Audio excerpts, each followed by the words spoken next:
For example Amazon से आप order करते होगे कुछ ना कुछ, अमेजोन से, फ्लिपकार्ट से, तो कभी सोचा है कि उस पे ये जो लाखों प्रोडक्ट्स हैं उसको बेचने वाले लोग कौन है, कहां से आते हैं? क्या वो सब सिर्फ बड़ी बड़ी कंपनीज हैं या आपके जैसे ही लोग हैं? जी, हो सकता है कोई आदमी ध्यान तक नहीं देगा, लेकिन मेरा दिमाग ऐसे ही चलता रहता है। ऑल्दो मेरा इंटरेस्ट नहीं है बिजनेस में, क्योंकि मेरा इंटरेस्ट इस काम में ज्यादा है, ये जो अभी हम कर रहे हैं। मेरी वाइफ मेरा मजाक उड़ाती है, वो कहती है कि आज कहाँ जा रहे हो, आज कमाने वाले काम पे जा रहे हो या गंवाने वाले काम पे जा रहे हो? ये अभी गंवाने वाला काम है। So you are getting where I am coming from. For example मैं अपने घर के लिए अभी कुछ फ्लावर पॉट्स होते हैं वो ऑर्डर कर रहा था जी। तो मेरा एकदम से इंटरेस्ट आया। मैंने कहा यार ये इसमें है क्या, प्लास्टिक का ही तो है, ये 2000 का क्यों है? और उसी से मिलता जुलता एक और है जो 500 रुपए का है। जी। तो क्या गेम चल रहा है? और फिर मैंने देखा कि जो 2000 वाला है उसके ऊपर रिव्यूज हैं 500। तो इसका मतलब क्या है, अगर 500 रिव्यूज हैं तो जो भी खरीदता है हर कोई रिव्यू तो नहीं देता है, तो इसका मतलब वो कम से कम भी नहीं तो 5000 बार बिक चुका है। अगर 10% भी हम मान के चलते हैं कि जिन लोगों ने रिव्यू दिया होगा, तो एक सेकंड में आप कैलकुलेट कर सकते हो कि अगर 5000 बार वो प्रोडक्ट बिका है और उसी कंपनी के और भी बहुत सारे प्रोडक्ट्स हैं, तो अगर आप देखेंगे वहां पे और कितने सारे उनके प्रोडक्ट्स हैं और हर प्रोडक्ट के ऊपर इतने इतने रिव्यूज हैं, तो आप आइडिया लगा सकते हो कि उनके कितने प्रोडक्ट्स बिक चुके हैं। फॉर एग्जाम्पल 50,000 प्रोडक्ट्स बेच दिए हैं। एक प्रोडक्ट के ऊपर अगर सारे एक्सपेंसेस हटा करके मान लो एक प्रोडक्ट पे 500 रुपए भी कमाया, तो मल्टीप्लाई करो कितना हो गया, 50,000 इंटू 500, 25 लाख, 2.5 करोड़। 2.5 करोड़ रुपए profit, not sale. Yes. Sale तो 2000 के हिसाब से हुई, यानी 4 गुना कर दो, 10 करोड़ की सेल, 2.5 करोड़ का प्रॉफिट सारे खर्चे निकालने के बाद। कर क्या रहे हैं, गमले बेच रहे हैं। सुनने में अगर कोई किसी को बताएगा भाई आप क्या काम करते हो, जैसे शादी के लिए होता नहीं है कि कहीं जाते हैं तो पूछते हैं लड़के से, हाँ भाई क्या काम है तुम्हारा? मैं गमले बेचता हूँ। मतलब क्या तुम्हारी फैक्ट्री है? नहीं नहीं, फैक्ट्री नहीं है। जिन लोगों की फैक्ट्री है उनसे लेता हूँ, उस पर अपना ठप्पा लगाता हूँ और यहाँ पर बेच देता हूँ। वो हंसेंगे लड़की वाले के, कहेंगे कि ये कैसा काम है, ये तो हमको समझ ही नहीं आ रहा है। जी। तो जो आज की डेट में लोग जिस तरह से लोग पैसा कमा रहे हैं, वो जो कन्वेंशनल लोग हैं जिनका दिमाग एक ही तरह से चलता है, उन लोगों की समझ से परे है कि कितने ऑप्शंस खुल चुके हैं आज की डेट में पैसा कमाने के, अगर कोई कमाने वाला हो तो। फॉर एग्जाम्पल अगर मैं अपनी ही बात करूं तो मुझे समझाने में बहुत टाइम लग जाता है लोगों को कि आप क्या काम करते हो। बहुत सारे लोगों को लगता है ये मेरा काम है, फिर जब उनको पता लगता है कि अच्छा मैं यहाँ से पैसा नहीं कमाता हूँ, फिर वो पूछते हैं क्या काम है। फिर जो मेरा काम है वो समझाने में बहुत टाइम लग जाता है।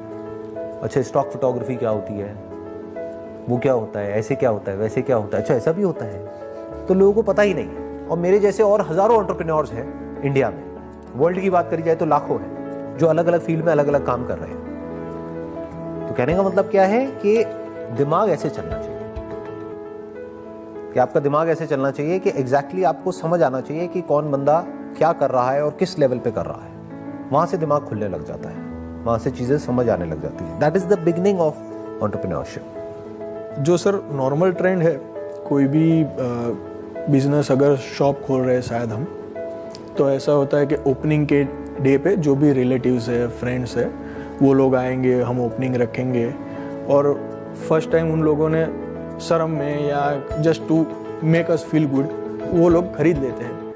पर अगर एक्चुअल कन्वर्जन की बात करें तो ऐसा नहीं होता कि उनकी लॉयल्टी होती है अपने बिजनेस के प्रति।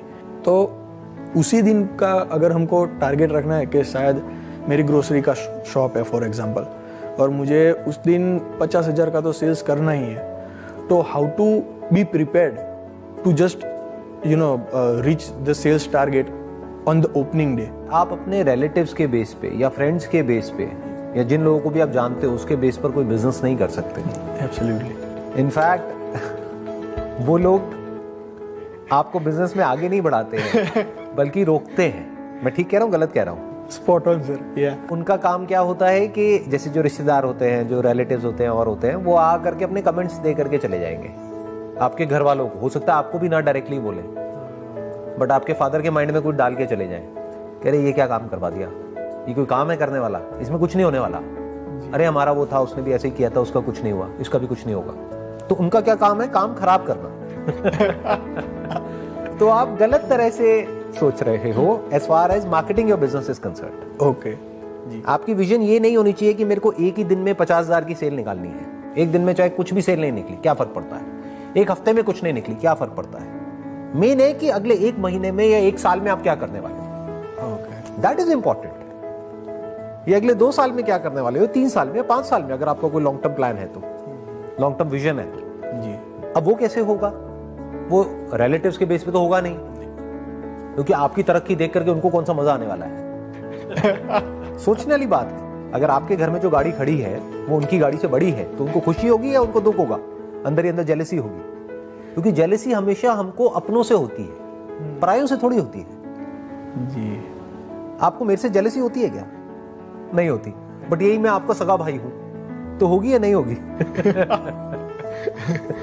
तो उनके बेस पर कभी भी कोई प्लान मत बनाओ, that plan is bound to fail. तो प्लान कैसे बनाओ कि मैं अपने ग्रोसरी का स्टोर खोल रहा हूं, तो अब ग्रोसरी के इंडिया के अंदर लाखों स्टोर्स खुले हुए हैं, आपका स्टोर उन सबसे कैसे अलग होने वाला है, that needs to be thought about. क्या कुछ अलग है या आप भी वही कर रहे हो जो सब कर रहे हैं? अगर वही कर रहे हो जो सब कर रहे हैं तो कंपटीशन दबा के होने वाला है। और आजकल तो कंपटीशन सिर्फ ऑफलाइन से नहीं है, ऑनलाइन से भी है। आप भी जब कुछ खरीदने जाते हो तो आप ये भी देखते हो कि ऑनलाइन कितने का है, क्या डील मिल रही है, ऑफलाइन कितने का है। तो you need to think about कि भाई मैं क्या अलग करने वाला हूं। अब वो दिमाग कैसे खुलता है लोगों का, जैसे ज्यादातर लोग जो बाहर ट्रैवल करते हैं, जैसे आपने भी पढ़ाई बाहर से करी हुई है। जी सर। कहाँ से करी हुई है आपने? I think Australia and UK. हाँ, ऑस्ट्रेलिया से और यूके से करी हुई है। तो वहां पे आपने ऐसा बहुत कुछ देखा होगा जो अभी तक इंडिया में नहीं हो रहा है। जैसे इंडिया में जो कॉन्सेप्ट शुरू हुआ है ना 24/7 का, हाँ। कि बहुत सारे ऐसे ग्रोसरी स्टोर्स खुल गए हैं जो 24 घंटे खुले रहते हैं, या सुबह मान लो 7 बजे से रात को 11 बजे तक खुले रहते हैं। तो ये कॉन्सेप्ट कहाँ से आया, ये आइडिया कहाँ से आया लोगों के माइंड में? कहीं ना कहीं बाहर कोई गया होगा, उसने देखा कि अच्छा वहां हो रहा है तो इंडिया में क्यों नहीं हो सकता, तो उन्होंने दिमाग लगाया, यहाँ पे किया, अब वो मॉडल सक्सेसफुल हो गया, क्योंकि अब वो कुछ ऐसा कर रहे थे जो और कोई नहीं कर रहा था। जब सारे स्टोर बंद हो जाते हैं तब भी कुछ स्टोर्स खुले रह जाते हैं, तो अब उनको एक एडवांटेज मिल गया है। तो that is like a USP, that is called unique selling preposition. जैसे आप अहमदाबाद में रहते हो, राइट जी। तो आपने कोई ऐसा एरिया चूज किया जहां पर जो लोग हैं वो फाइनेंशियली वेल ऑफ है। जैसे अहमदाबाद में बेस्ट एरिया कौन सा है जहां पे सबसे महंगी प्रॉपर्टी है? Sindhu Bhavan road. Sindhu Bhavan road, right? ये एरिया आप कह रहे हो मोस्ट प्राइम लोकेलिटी है वहां की। तो उसके आसपास में देखो जो ग्रोसरी स्टोर्स खुले हुए हैं वो क्या कर रहे हैं, किस तरह से कर रहे हैं। तो हो सकता है वहां पे आपको एक बहुत बड़ा गैप नजर आएगा कि वो लोकेलिटी तो ऐसी है जहां पर एक से बढ़कर एक घर है, हर घर में एक से बढ़कर एक गाड़ियां हैं। जी, मैं ठीक कह रहा हूं ना? जी एब्सोल्युटली। यानी कि पॉश लोकेलिटी है, लेकिन हो सकता है उसके आसपास में एक भी ऐसा स्टोर ना हो, ग्रोसरी स्टोर, जो कि सिर्फ हाई एंड आइटम्स रखता हो, जो